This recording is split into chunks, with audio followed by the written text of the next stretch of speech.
Berawal dari Sunan Gunung Jati yang memiliki putra bernama Sultan Maulana Hasanuddin, pendiri Kesultanan Banten pada tahun 1552 hingga 1570. Kemudian, tahta kesultanan diteruskan secara berganti periode, yakni oleh Sultan Maulana Yusuf, Sultan Muhammad Nasruddin, Sultan Abdul Mafakir, dan Sultan Abdul Ma'ali. Baginda.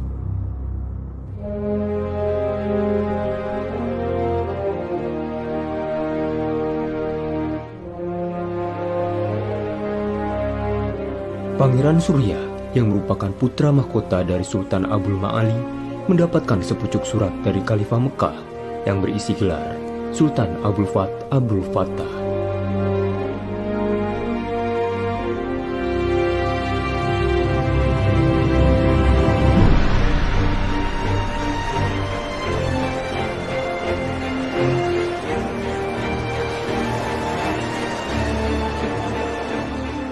Pada tahun 1651, Banten tercatat sebagai pusat perdagangan internasional karena letaknya yang sangat strategis dan berada di jalur sutra, di mana transportasi air di kala itu menjadi satu-satunya jalan yang dapat menghubungkan antar berbagai negara.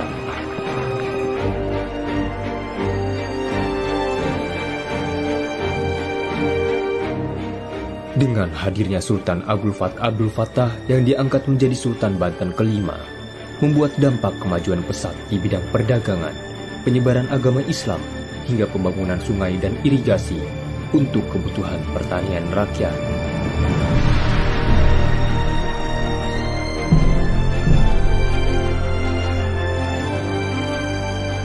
Karena kepiawaiannya dalam bidang tersebut, Sultan Abdul Fattah diberikan julukan dengan sebutan Sultan Ageng Tirtayasa.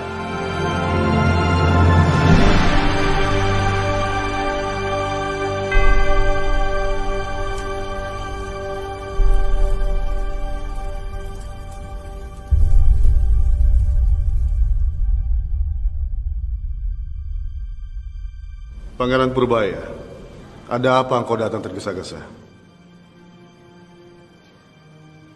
Maaf Ayahanda, Kompeni Belanda berulah kembali. Mereka telah memblokade perairan Teluk Banten, sehingga para pedagang dari mancanegara kesulitan untuk masuk pelabuhan.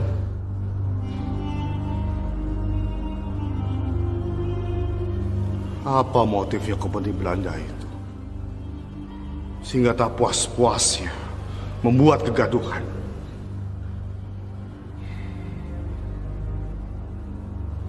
Mungkin saja ini semua terjadi karena kita lebih memilih bekerja sama dengan orang-orang Eropa.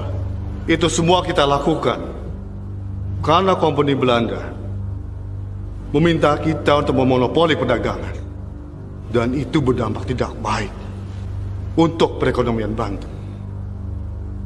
Dalam baginda Sultan, para pedagang dari Arab, para pedagang dari Cina, para pedagang dari Eropa, mereka semua menjauh dari Banten.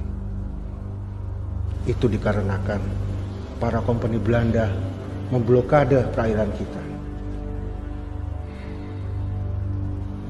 Dan kompeni sesungguhnya tidak memiliki hak untuk berbuat demikian. Kita harus berbuat sesuatu.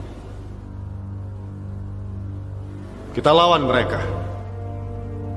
Kalau perlu, bongkar semua kapal kompeni Belanda yang menghalangi para pedagang.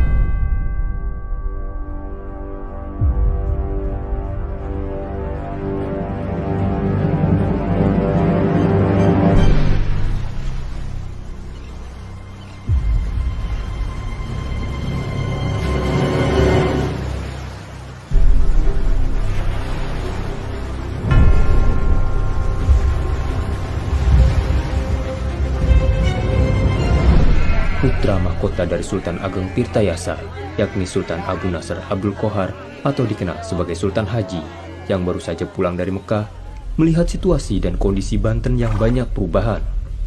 Ia menduga adiknya, Pangeran Purbaya, berperan besar terhadap pemerintahan Banten, yang semestinya itu adalah hak dan tugasnya.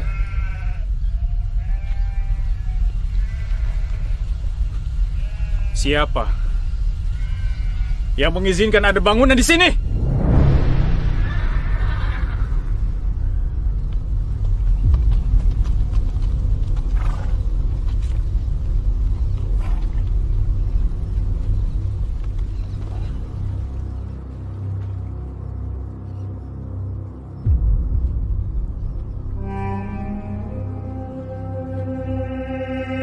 Aku sungguh prihatin sekali. Putra mahkota Sultan Haji semakin hari semakin dekat dengan kompeni Belanda. Dalam Baginda Sultan, bukannya kami mau mengadu domba, tapi kami merasakan hal yang serupa. Kompeni Belanda dan Sultan Haji sudah membuat perjanjian tentang pajak dagang yang dinaikkan. Perjanjian yang dilakukan justru merugikan rakyat Banten, dan itu dilakukan tanpa sepengetahuan kita, Sultan.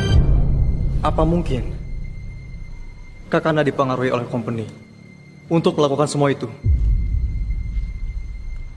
Apa maksudmu berkata demikian? Pangeran Purbaya, lama kita tak berjumpa.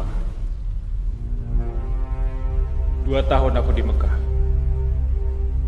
Tak pernah mendapat kabar sedikit pun tentang perubahan yang kau lakukan di tanah Banten.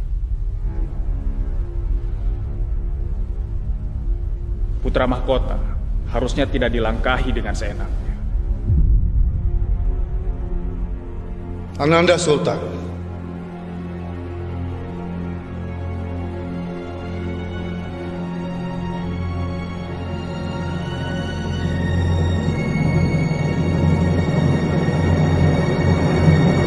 apa maksud membuat kebijakan dengan kompeni Belanda yang justru mempersulit rakyat? Itukah yang kau pelajari di perantauan? Aku berdekatan dengan kompeni agar Banten bisa damai. Tidak ada perang. Dan itu sudah menjadi hakku. Karena aku penerusmu, Ayah. Pemikiran kamu itu salah, Ananda. Kompeni Belanda itu sangatlah licik. Mereka berbaik hati kalau ada maunya.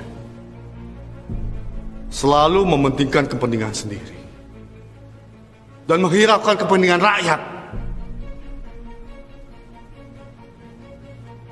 Ubah kembali kebijakan dan keputusan kamu itu, Ananda.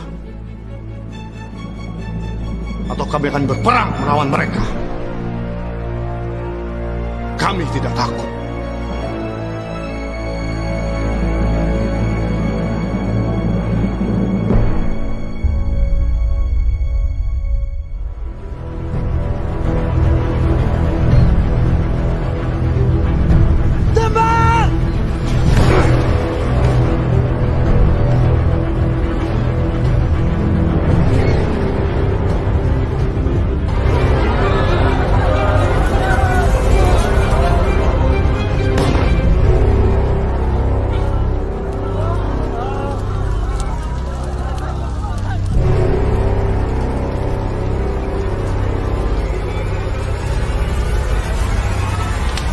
Dia bukan tandinganmu.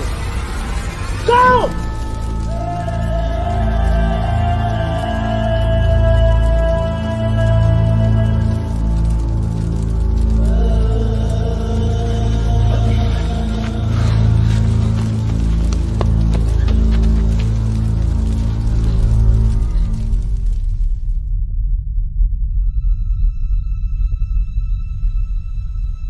Ayahanda,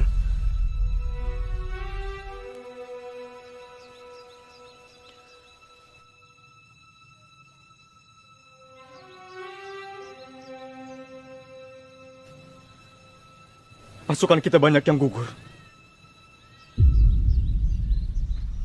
Ananda mendengar kabar bahwa Kanda Sultan Haji bersama kompeni. Mereka bukan hanya ingin menguasai keraton Sorosowan,